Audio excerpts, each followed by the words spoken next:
Good morning, students. Today we are going to study our eighth chapter, and the name of our chapter is Force and Energy. In this chapter, we will study about what is force. We will study about the force. We will study about energy. We will study about the types of forces. What is work, energy, simple. We will study about simple machines. Okay, all these things we are going to study in this chapter. So let's begin our chapter. So force. So what is a force? So जब भी आप कोई काम करते हैं, ठीक है, कोई भी काम हो, तो हमेशा आप क्या लगा रहे होते हैं? फोर्स लगा रहे होते हैं। ठीक, कोई भी काम आप करते हैं, उठाने का, खेलने का, कूदने का, दौड़ने का, कोई भी काम आप कर रहे होते हैं, तो कोई ना कोई फोर्स आप जरूर लगा रहे होते हैं। ठीक, तो लेकिन क्वेश्चन ये आता है भाई फोर्स है क्या? तो फोर्स लगाते तो हैं, लेकिन फोर्स है क्या? तो आइए देखते हैं फोर्स है क्या। So a push force is a push or pull on object. It happens when two objects interact with each other. किसी ऑब्जेक्ट को खींचना या उसे धक्का देना ही क्या कहलाता है? फोर्स कहलाता है। अ पुश और अ पुल। ठीक, ये पुल हो गया, ये पुश हो गया, यही क्या कहलाता है? फोर्स कहलाता है। ओके, और ये तब होता है कि जब दो ऑब्जेक्ट्स आपस में क्या होती हैं? इंटरेक्ट होती हैं। मान लो ये आप हो, ये दरवाजा है, ठीक है, तो आप दरवाजे को क्या कर रहे हो? यदि पुश कर रहे हो, खींच रहे हो, दरवाजा खींचेगा। ठीक है, पुल कर रहे हो तो दरवाजा इधर जाएगा। इसलिए यही क्या है जो आप कर रहे हो, जब दो ऑब्जेक्ट इंटरेक्ट हुई तो क्या लगा? फोर्स लगा। एक जो पुश और पुल जनरेट हुआ, वही पुश और पुल क्या कहलाता है? फोर्स कहलाता है। तो क्लियर, फोर्स क्या है? Okay, so effects of force. अब वी विल स्टडी फोर्स के इफेक्ट्स क्या क्या होते हैं, प्रभाव। तो force can change the speed of a moving object. कोई मूविंग ऑब्जेक्ट है, कोई ऑब्जेक्ट चल रही है, तो उसकी स्पीड में फोर्स क्या कर सकता है? चेंज कर सकता है। मान लो जैसे एक क्रिकेटर है, उसने किसी फोर्स से बॉल को मारा, तो बॉल जब दौड़ते हुए बाउंड्री की तरफ जाती है, तो दूसरा फील्डर क्या करता है? उसको जाकर के अपनी फोर्स से बॉल को रोक लेता है। तो बॉल की स्पीड को क्या करता है? वो कम कर देता है, तभी तो बॉल रुकती है। ठीक है, तो फोर्स क्या करती है? जो मूविंग ऑब्जेक्ट होती है उसकी स्पीड को कम कर देती है। Force can make a stationary object move or moving object move faster. जो फोर्स, जो एक स्टेशनरी ऑब्जेक्ट है, मतलब जो ऑब्जेक्ट रेस्ट पे है, रुकी हुई है, मूवमेंट नहीं कर रही है, तो उसको मोशन में ला सकता है, उसको मूविंग ऑब्जेक्ट बना सकता है। जैसे मान लो एक फुटबॉल रखी हुई है, उस पर आप फोर्स लगाओ, मतलब किक करो, क्या होने लगेगी? फुटबॉल ट्रेवल करने लगेगी, आगे की तरफ मूव करने लगेगी। तो स्टेशनरी ऑब्जेक्ट को मूवमेंट जनरेट करवा सकता है फोर्स। और यदि कोई ऑब्जेक्ट चल रही है, तो उसमें यदि हम फोर्स लगाएं तो वो और तेजी मतलब और फर्दर तेजी से चलने लगेगी। जैसे मान लो कोई बॉल आ रही है, ठीक, तो उसमें यदि हम जिस डायरेक्शन में वो चीज जा रही है, उसी डायरेक्शन में यदि हम और फोर्स लगा दें, तो वो चीज और तेजी से घूमने लगती है और तेजी से चलने लगती है। तो ये भी फोर्स का इफेक्ट है। Next, force can change the direction of motion of a body. Force जो बॉडी का मोशन है, कोई भी ऑब्जेक्ट है, वो जिस डायरेक्शन में मूव कर रही है, उसके डायरेक्शन को भी फोर्स क्या कर सकती है? चेंज कर सकती है। कैसे?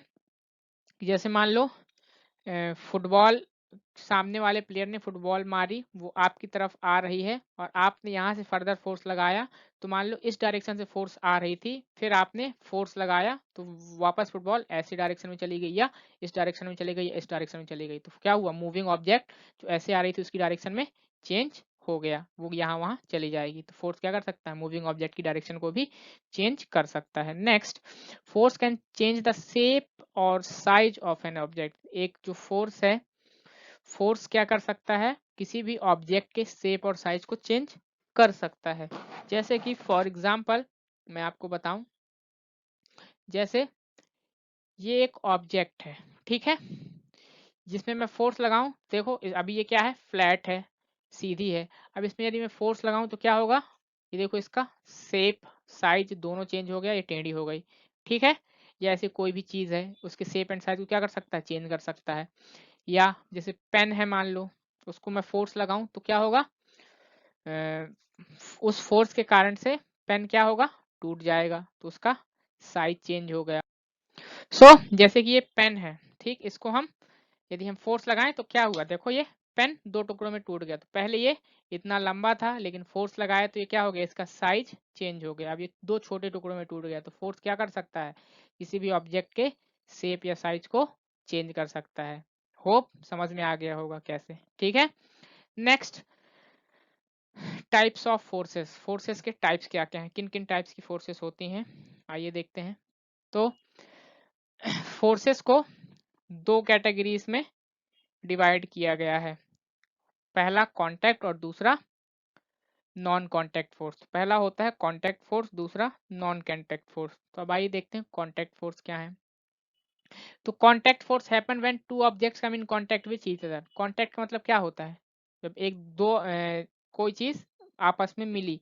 तो जब दो ऑब्जेक्ट आपस में कांटेक्ट में आती हैं, ठीक है, आपस में मिलती हैं, तो उनके कारण जो फोर्स जनरेट होता है वो फोर्स कहलाता है कांटेक्ट फोर्स कहलाता है। ओके, जैसे कि कांटेक्ट फोर्स बहुत सारी होती हैं, जैसे कि frictional force, elastic force, muscular force, ये सारी। जैसे अभी मैंने पेन को तोड़ा था, ये भी क्या थी, एक कांटेक्ट फोर्स थी। एक ऑब्जेक्ट ये हो गई, दूसरी ऑब्जेक्ट मैं हो गया, मेरा हाथ, और मैंने जब फोर्स लगाया तो उसके कारण फोर्स जनरेट हुई, ठीक है। जब दो ऑब्जेक्ट्स मिली तो फोर्स जनरेट हुई और उसके कारण क्या हो गया, पेन टूट गया। तो ये कांटेक्ट फोर्स है, जब दो ऑब्जेक्ट्स आपस में कांटेक्ट करती हैं। और नॉन कांटेक्ट फोर्स क्या है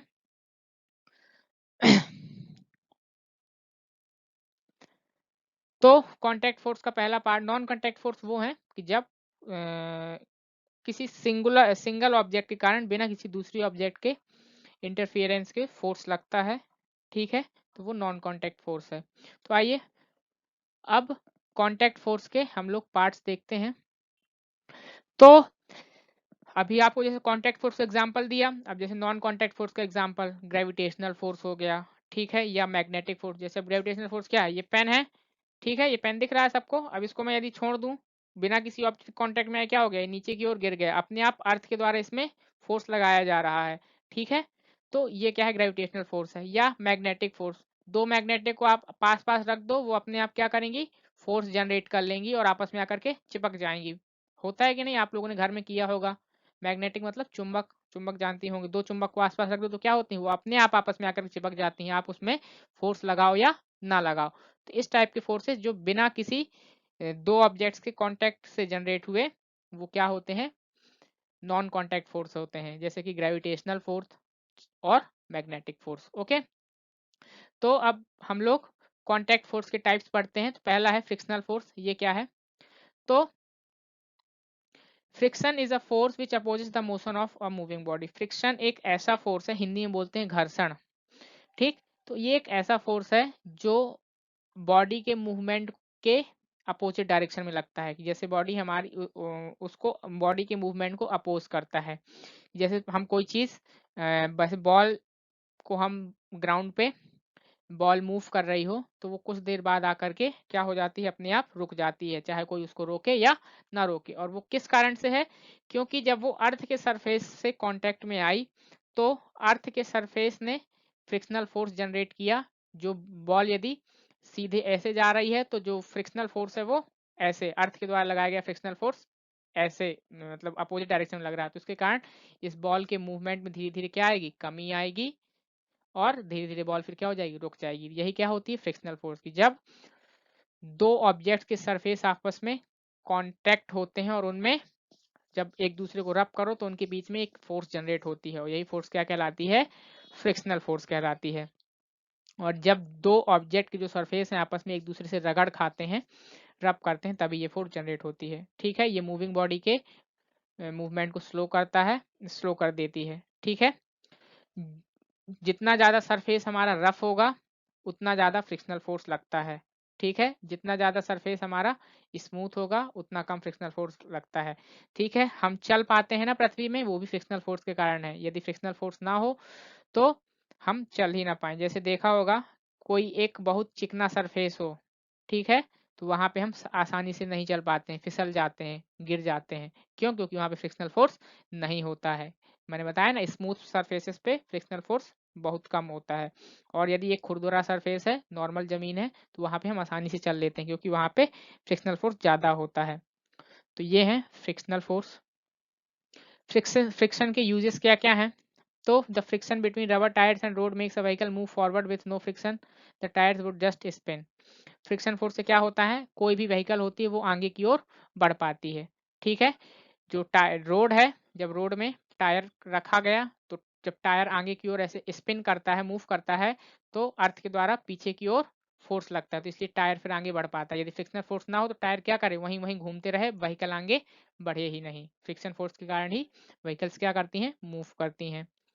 again, friction between shoe and soles and the ground prevent slipping while walking.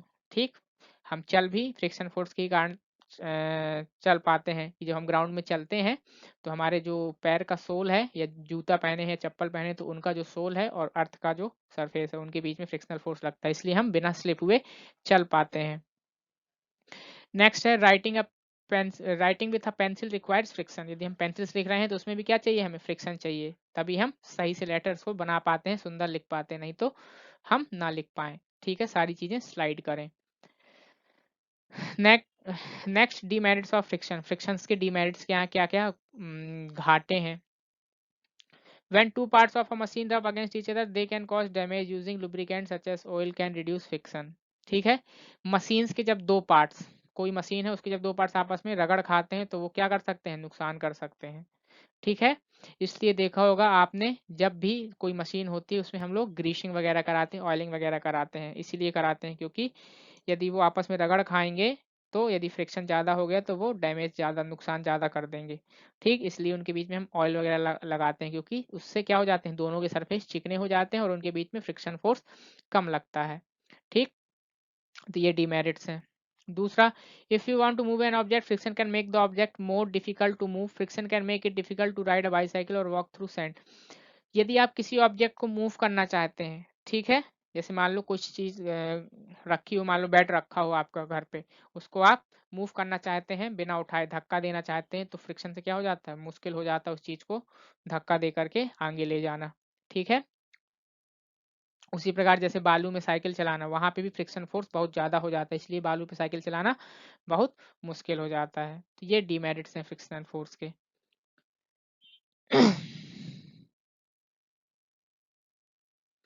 Next muscular force. अब दूसरा कांटेक्ट फोर्स का वो है मस्कुलर फोर्स।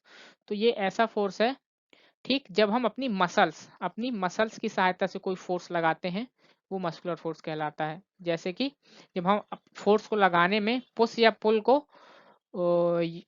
पुल के लिए जब हम अपनी मसल्स का प्रयोग करते हैं, तो इस टाइप का फोर्स क्या हो कहलाता है, मस्कुलर फोर्स कहलाता है। जैसे कि फुटबॉल को किक करने में हमने हमने अपनी लेग की मसल्स का यूज किया, जैसे मैंने पेन को तोड़ने में अपनी हाथ की मसल्स का यूज किया, तो ये सारी चीजें क्या है, मस्कुलर फोर्स हैं। Okay, next one is elastic force. Elastic force क्या है? An elect an elastic force happens when something is being compressed or stretched. जब कभी किसी फोर्स के कारण कोई चीज खिंचती है या सिकुड़ती है, वो चीज क्या कहलाती है, इलास्टिक फोर्स कहलाती है। फॉर एग्जाम्पल, जो स्प्रिंग होती है, ठीक, उसको खींचो तो खिंचती है, छोड़ दो तो वो कंप्रेस हो जाती है, या जो रबड़ होती है वो, ये सब क्या है, इलास्टिक फोर्स है, जनरेट करती हैं। ओके, तो इलास्टिक फोर्स जनरली क्या है, जो ऑब्जेक्ट को स्ट्रेच करती हैं या कंप्रेस करती हैं, वो इलास्टिक फोर्स है। एग्जाम्पल है rubber band, stretching of a spring, ये सारी चीजें। नेक्स्ट नॉन कॉन्टैक्ट फोर्स है। तो जैसा कि मैंने आपको बताया था, जब दो ऑब्जेक्ट्स आपस में इंटरेक्ट नहीं करती हैं, जैसे कि gravitational force, magnetic force, electrostatic force, ये सब क्या है, नॉन कॉन्टैक्ट फोर्सेस हैं। तो आइए अब इनके बारे में डिटेल में पढ़ते हैं। ग्रेविटेशनल फोर्स क्या है कि अर्थ के द्वारा लगाया गया फोर्स, जिससे कोई भी ऑब्जेक्ट अर्थ के सरफेस के टुवर्ड्स आती है। जैसे ये है, इसको यदि मैं देखो फ्रीली छोड़ दूंगा तो ये अपने आप जमीन के नीचे की ओर गिर गई। क्यों? क्योंकि अर्थ के द्वारा एक फोर्स लगाया जा रहा है जिससे ये ऑब्जेक्ट नीचे की ओर खींच रही है ना? तो वो फोर्स क्या कहलाती है, ग्रेविटेशनल फोर्स। अर्थ की सरफेस के द्वारा लगाया गया फोर्स, जो जिससे कोई भी ऑब्जेक्ट अर्थ की सरफेस की तरफ अट्रैक्ट होती है, वो फोर्स क्या कहलाता है, ग्रेविटेशनल फोर्स कहलाता है। ओके, और इस ग्रेविटेशनल फोर्स की खोज किसने की थी? सर आइजक न्यूटन ने की थी। ठीक है, इसको न्यूटन ने खोजा था। ठीक, so this is gravitational force. तो इसलिए जब भी हम कोई चीज ऊपर फेंकते हैं वो नीचे की ओर आती है, क्योंकि अर्थ ऑटोमेटिकली ग्रेविटेशनल फोर्स अप्लाई करती है। Next electrostatic force. Electrostatic force क्या है? जब दो चार्ज पार्टिकल्स, ठीक, आपस में अट्रैक्ट होते हैं, ठीक है, जब दो चार्ज पार्टिकल्स के बीच में जो फोर्स ऑफ अट्रैक्शन होता है वही क्या कहलाती है? इलेक्ट्रोस्टैटिक फोर्स होते हैं। जो दो चार्ज पार्टिकल्स होते हैं, ठीक, some objects can produce electrical force, thus force is due to the attraction between charged particles। ऐसे पार्टिकल्स जो चार्ज कंटेन करते हैं, ठीक है, उनके बीच में लगने वाले फोर्स को, उनके कारण जनरेट हुए फोर्स को हम क्या कहते हैं? इलेक्ट्रोस्टैटिक फोर्स कहते हैं, ठीक। एग्जाम्पल हम इससे देखिए इस एक्टिविटी से समझ सकते हैं इलेक्ट्रोस्टैटिक फोर्स को। Rub a plastic comb on your hair for some time. एक प्लास्टिक का जो कॉम्ब आता है, कंघी आती है, उसको अपने बालों पे ऐसे रगड़िए थोड़ी देर के लिए। फिर तो उस आपके रगड़ने से क्या होगा? आपके बालों का चार्ज कॉम्ब पे आ जाएगा। रगड़ खाने से वो चार्ज जो होगा, कॉम्ब क्या हो जाएगा? कॉम्ब के पार्टिकल्स चार्ज अप हो जाएंगे। और उसके बाद छोटे छोटे कागज के टुकड़ों को बिखेर दीजिए। तो क्या होगा उससे कि जो कॉम्ब है वो अपने आप कागज के टुकड़ों को क्या करेगा? अट्रैक्ट करेगा। वो इसलिए क्योंकि कॉम्ब में रगड़ने से वो क्या हो गया? चार्ज अप हो गया। तो वो जब चार्ज पार्टिकल्स के कारण वो क्या करने लगा? जब वो चार्ज अप हो गया मतलब उसमें चार्ज पार्टिकल्स आ गए, इसलिए वो फोर्स जनरेट करने लगा, और इसलिए वो क्या करता है? पेपर्स को अपनी ओर खींच लेता है, ठीक है। और इसी टाइप की फोर्स को क्या कहते हैं? इलेक्ट्रोस्टैटिक फोर्स कहते हैं। ओके, आइए अब इस एक्टिविटी को देखते हैं। जैसे ये देखिए मेरे हाथ में क्या है? ये पेपर्स हैं, ठीक है, पेपर्स के टुकड़े हैं, ये कॉम्ब है। इसको मैंने अपने ऐसे बालों पे रगड़ा, ठीक है, तो इससे क्या हो गया? कॉम्ब पे चार्ज पार्टिकल जनरेट हो गए। और जैसे ही मैं देखिए कागज के पास कॉम्ब को लाऊंगा, ये देखिए ये उठे, ये चीज अभी नहीं उठी, दोबारा में देखते हैं। ये देखिए कितनी जल्दी से, ये देखिए उठे ना। यही क्या है? क्यों ये कागज क्यों अट्रैक्ट हुए? क्योंकि कॉम्ब को जब मैंने रगड़ा तो उसके कारण कॉम्ब में चार्ज जनरेट हुआ और उसने कागज को खींचना स्टार्ट किया। तो यही क्या है? हमारी इलेक्ट्रोस्टैटिक फोर्स है कि जब जो फोर्स किसी चार्ज पार्टिकल्स के कारण जनरेट होती है तो वो फोर्स क्या कहलाती है? इलेक्ट्रोस्टैटिक फोर्स कहलाती है। ओके, होप समझ में आ गई होगी आप लोगों को। आइए अब आगे बढ़ते हैं। Magnetic force. मैग्नेटिक फोर्स क्या है? तो दो चुंबकों के कारण या मैग्नेटिक के कारण जो फोर्स जनरेट होती है वो फोर्स क्या कहलाती है? मैग्नेटिक फोर्स कहलाती है। This force is exerted by a magnetic on metals like iron, निकल एंड कोबाल्ट। तो जो मेटल्स होते हैं जैसे कि आयरन हो गया, निकल हो गया, कोबाल्ट हो गया, तो इन पे जब मेटल्स के मैग्नेटिक के द्वारा, मैग्नेट के द्वारा फोर्स जनरेट की जाती है तो वो फोर्स क्या कहलाती है? मैग्नेटिक फोर्स कहलाती है, ठीक।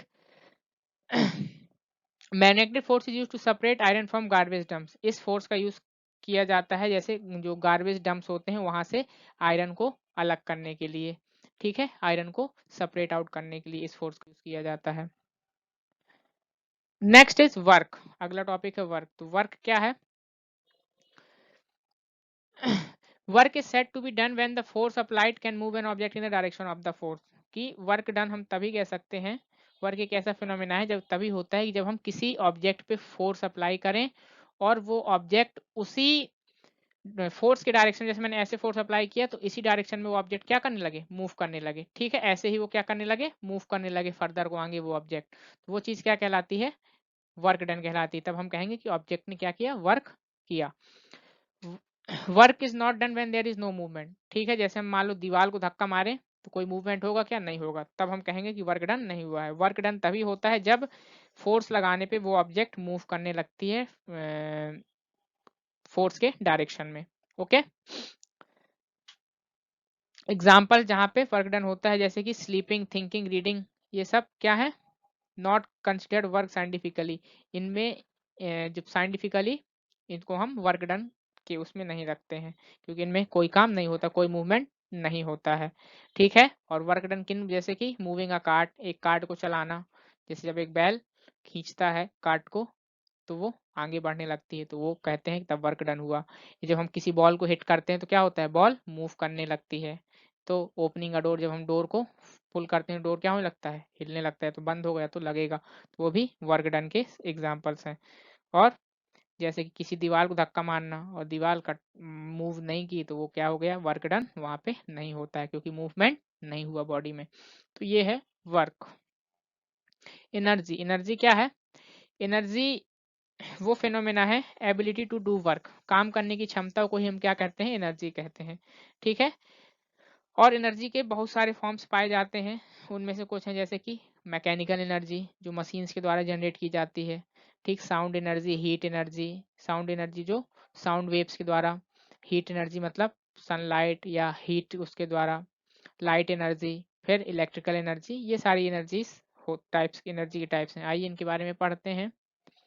मैकेनिकल एनर्जी, मैकेनिकल एनर्जी क्या है, this energy is due to the position और motion of an object, this energy is of two types, potential energy and kinetic energy. तो मैकेनिकल एनर्जी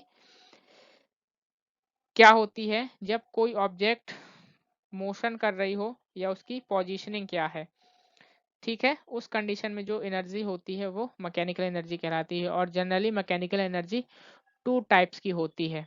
ठीक है, kinetic energy and potential energy. Next, potential energy क्या है, ऐसी energy, ठीक है, जो ऑब्जेक्ट के पोजीशन के कारण पजेस होती है या प्रोड्यूस होती है, वो एनर्जी क्या कहलाती है, पोटेंशियल एनर्जी। जैसे कि रिवर में डैम बनाना, तो रिवर से डैम बना दिया तो वाटर पहले क्या कर रहा था, फ्लो कर रहा था, और वाटर में फ्लो करने के कारण जो एनर्जी थी उसको हमने डैम बना करके रोक दिया, वाटर का फ्लोइंग क्या हो गई, रुक गई, तो वो एनर्जी डैम के रूप में स्टोर हो गई। तो जो डैम है वो वाटर की पोटेंशियल एनर्जी का फॉर्म है। ठीक है। उसके बाद काइनेटिक एनर्जी, तो जब जो एनर्जी मूविंग ऑब्जेक्ट के द्वारा जनरेट होती है, ड्यू टू उसके मोशन के कारण जनरेट होती है, वो काइनेटिक एनर्जी कहलाती है। Energy possessed by an object due to its motion, object में जो एनर्जी होती है वो यदि उसके मोशन के कारण हो तो वो काइनेटिक एनर्जी कहलाती है। जैसे एग्जांपल, मूविंग कार, एक चलती हुई कार में काइनेटिक एनर्जी होती है। ठीक है, क्योंकि वो मूव कर रही है। फिर साउंड एनर्जी, तो ऐसी एनर्जी जो साउंड से जनरेट होती है वो साउंड एनर्जी कहलाती है। जैसे कि म्यूजिक प्लेयर को चलाते हैं, टीवी या जो हॉर्न्स, लाउड स्पीकर, ये सब क्या है, म्यूजिकल इंस्ट्रूमेंट्स है, और जब हम इनको चलाते हैं तो जो एनर्जी जनरेट होती है वो साउंड एनर्जी कहलाती है। फिर है हीट एनर्जी, तो ये ऐसी एनर्जी है जो किसी ऑब्जेक्ट के टेम्परेचर के कारण जनरेट हुई है, वो हीट एनर्जी कहलाती है, जनरली हाई टेम्परेचर। ठीक, एग्जाम्पल है जैसे सन से जो हमें एनर्जी मिलती है वो भी हीट के कारण ही मिलती है, जब सूरज गर्मी देता है। या फिर जब हम किसी चीज़ को जलाते हैं, कोयला या वुड या पेट्रोलियम, तो उससे भी एनर्जी जनरेट होती है। जैसे पेट्रोलियम को जलाते हैं तो क्या होता है, गाड़ी चलने लगती है, मशीन चलने लगती हैं। कोयले को जलाते हैं तो इलेक्ट्रिसिटी जनरेट होती है। तो ये सारी चीज़ें क्या है, उसके जो ऑब्जेक्ट है उसके टेम्परेचर के कारण जनरेट हुई हैं। ठीक है, उस ऑब्जेक्ट में उसके टेम्परेचर के कारण है, इसलिए ये हीट एनर्जी कहलाती हैं। Okay. Next, light energy, light energy क्या है, ऐसी एनर्जी जो हमें दूसरी ऑब्जेक्ट को देखने की क्षमता प्रदान करें, वो लाइट एनर्जी कहते हैं। जैसे कि सूरज हो गया, बल्ब हो गया, ये सब क्या है, लाइट एनर्जी के सोर्स हैं जो हमें प्रकाश दें। जैसे कि बल्ब बल्ब जलता है तो हमें दूसरी ऑब्जेक्ट्स दिखती हैं, तो ये क्या है, लाइट एनर्जी के एग्जाम्पल्स हैं। Okay, let's move ahead.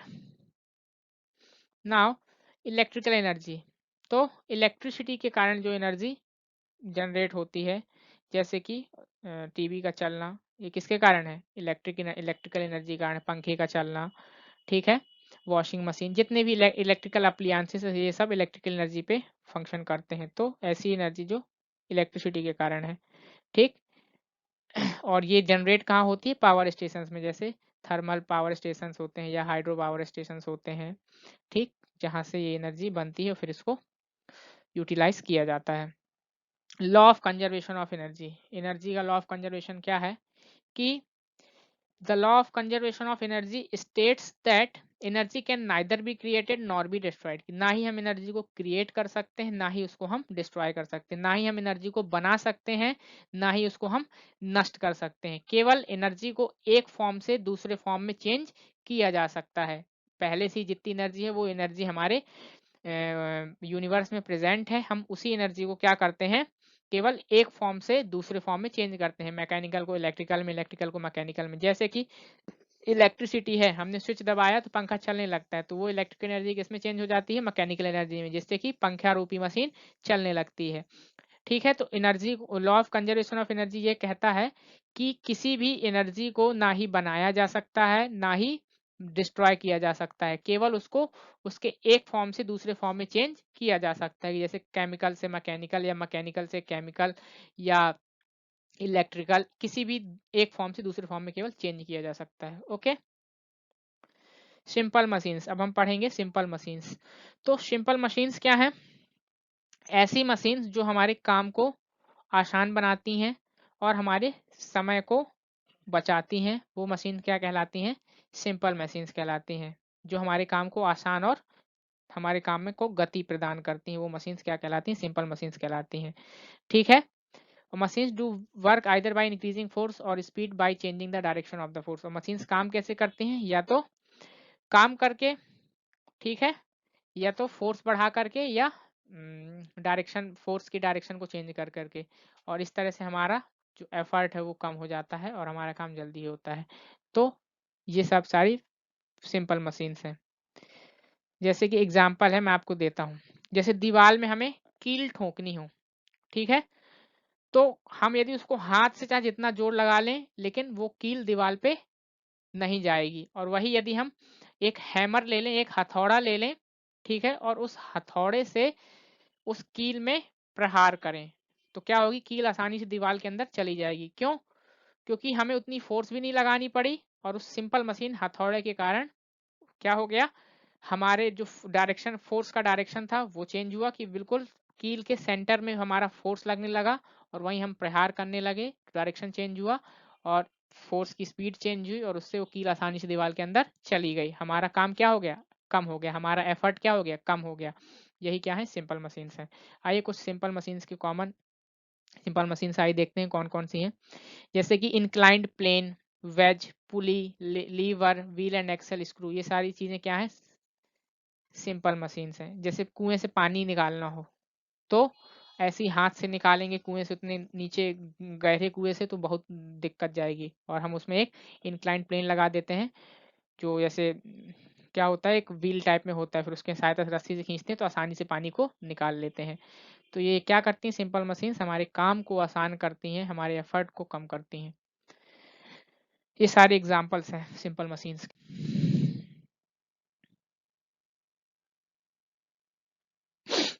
Now आइए इनके बारे में पढ़ते हैं। लीवर, लीवर क्या है, a lever is a bar और a board resting on a turning point. A lever has three parts, the fulcrum, the load and the effort. The point on which the lever turns is called the fulcrum. The object to be moved is called the load. The force exerted on the lever is called the effort. तो liver क्या है, ये एक प्रकार का बार या board होता है, ठीक है, जो रेस्टिंग पोजीशन में होता है और उसका एक टर्निंग पॉइंट होता है। इसके तीन पार्ट्स होते हैं, फलक्रम, लोड और एफर्ट। फलक्रम क्या करता है, the point on which the lever turns is called the fulcrum, कि वो पॉइंट जहां पे वो लीवर घूमता है वो क्या कहलाता है, फलक्रम कहलाता है। ठीक है, the object to be moved is called the load, और जो ऑब्जेक्ट उस पर मूव कराई जानी है वो लोड कहलाती है। और the force exerted on the lever is called the effort, और लीवर पे जो हम फोर्स एक्सर्ट करते हैं जिसके कारण वो घूमने लगता है वो एफर्ट कहलाता है। ठीक है, levers are classified into three categories on the position of the fulcrum and the effort. तो फैलक्रम और एफर्ट की पोजीशनिंग के अकॉर्डिंग लीवर को तीन कैटेगरीज में क्लासिफाई किया गया है। आइए देखते हैं। पहला है फर्स्ट क्लास लीवर। तो इसमें क्या होता है कि जब फैलक्रम जो होता है वो लोड और एफर्ट के बीच में होता है, इस टाइप के लीवर को क्या कहते हैं, फर्स्ट क्लास लीवर कहते हैं। जैसे कि seesaw, pliers, scissor, nail cutter, etcetera, ये सारे फर्स्ट क्लास लीवर के एग्जांपल। जैसे सी सॉ देखा होगा ना, पार्क में क्या होता है, शीशा बना होता है इस तरह से, बीच में यहाँ पे फाइलक्रम लगा होता है, एक साइड यहाँ बच्चा बैठते एक साइड यहाँ, तो एक बार ऐसे फिर ऐसे, इधर फोर्स लगाओ तो ऐसे, इधर फोर्स लगाओ तो ऐसे, ये होता है सीशो, ये क्या है? फर्स्ट क्लास लीवर का एग्जाम्पल है। या सीजर, कैंची, कैंची क्या होती है?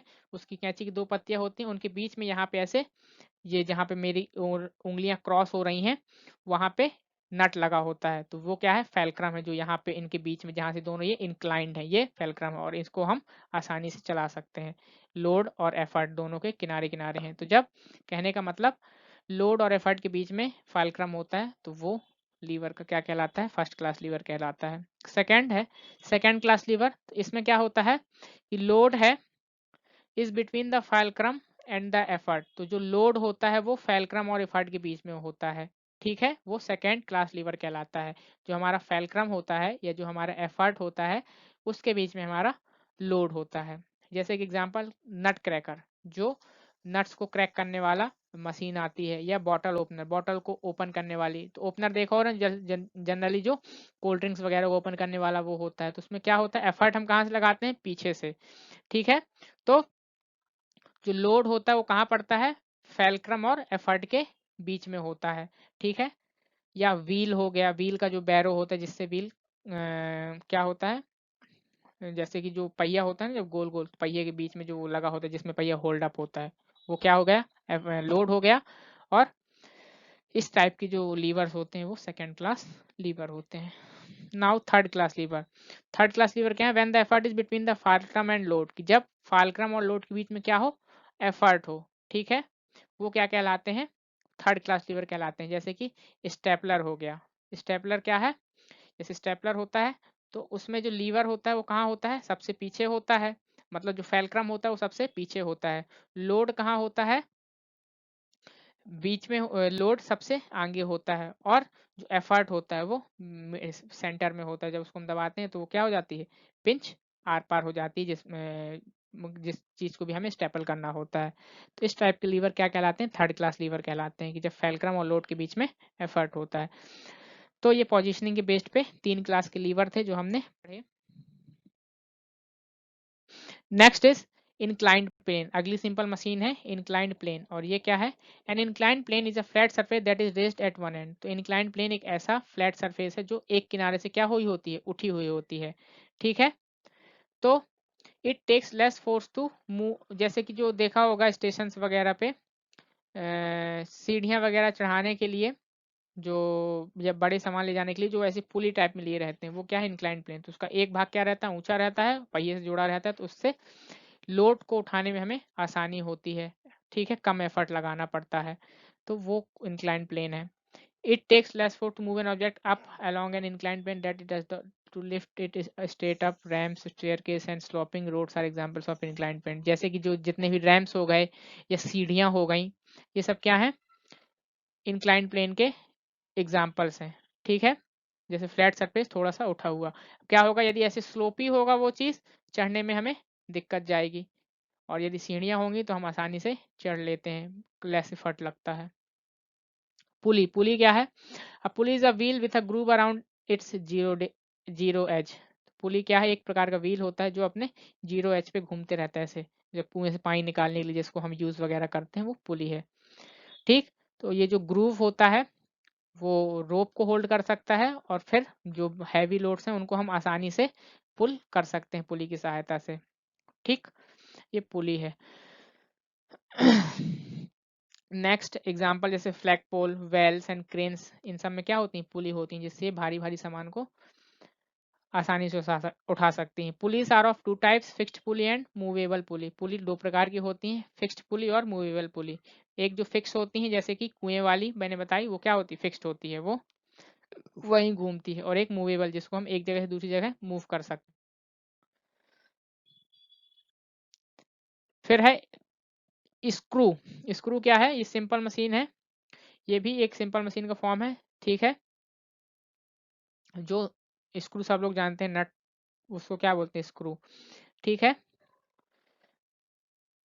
ये किस लिए यूज होते हैं? कई ऑब्जेक्ट को साथ में होल्ड करने में, जैसे कि मान लो पेपर का बंडल, उसको साथ में होल्ड करना, तो हम क्या करते हैं? उसमें स्क्रू लगा देते हैं, तो सारे पेपर एक साथ होल्ड हो जाते हैं। तो ये स्क्रू है, सब लोग जानते हैं, इतने डिटेल जाने की जरूरत नहीं है।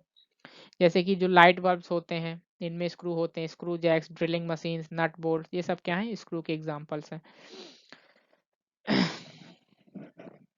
अब एक्टिविटी है ये, take a sheet of paper, cut out a right angle triangle, colour the edge opposite to the right angle.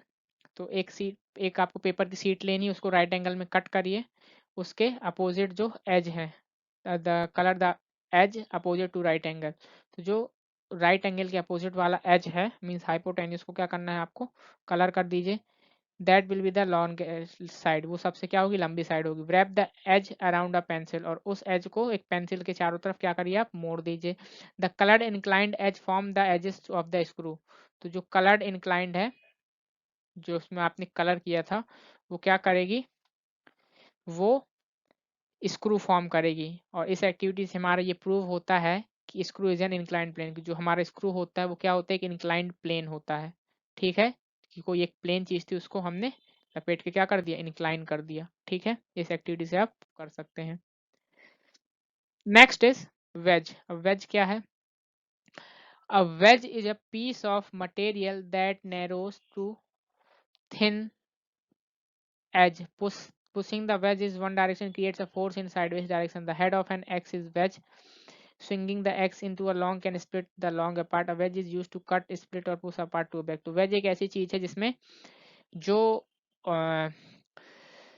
जो किनारा होता है ऑब्जेक्ट का वो बहुत ही शार्प होता है, जैसे कि कुल्हाड़ी, वो वेज का एग्जांपल, उसका जो किनारा होता है क्या होता है, शार्प होता है, जिससे जब हम फोर्स लगाते हैं तो आसानी चीजों को कट कर देती है। तो ये है वेज। तो ये सब सिंपल मशीन्स के एग्जांपल थे। In this way our chapter gets finished. So we have studied about in this chapter about work, force, energy, types of forces, and about simple machines.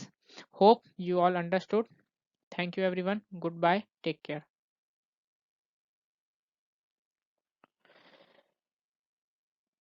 Wait, one more topic is there. Nail fork, जैसे कि nail, fork, knife, ये सब क्या है, veg के examples हैं। One more topic is wheel and axle.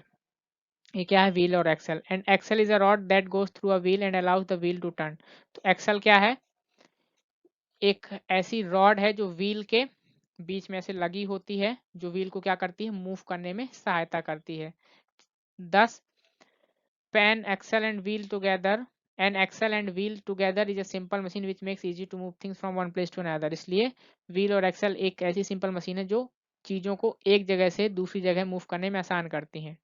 ठीक है, जैसे कि व्हीकल्स हो गई या हैवी लोड व्हीकल्स हो गई, उनसे क्या होता है, ऊपर ऐसे बहुत सारा लोड रखा हो, यदि उसमें व्हील लगे हों और एक्सल लगे हों तो हम उनको आसानी से पुल करके आगे ले जा सकते हैं। जैसे कि एग्जांपल के लिए बताता हूँ, एक सामान है आपका, आप एक बैग को लिए हैं तो आपको बैग को उठाने में दिक्कत महसूस होगी, यदि बल्कि उससे ज़्यादा सामान भी यदि आप एक व्हीलर बैग में रखेंगे तो उस सामान को आप आसानी से पुल करके आगे ले जा सकते हैं, क्योंकि उसमें व्हील और एक्सल से मशीन, सिंपल मशीन इंस्टॉल होती हैं और उनकी सहायता से आप हैवी लोड्स को आसानी से एक जगह से दूसरी जगह मूव कर सकते हैं। तो ये है व्हील और एक्सल का वो।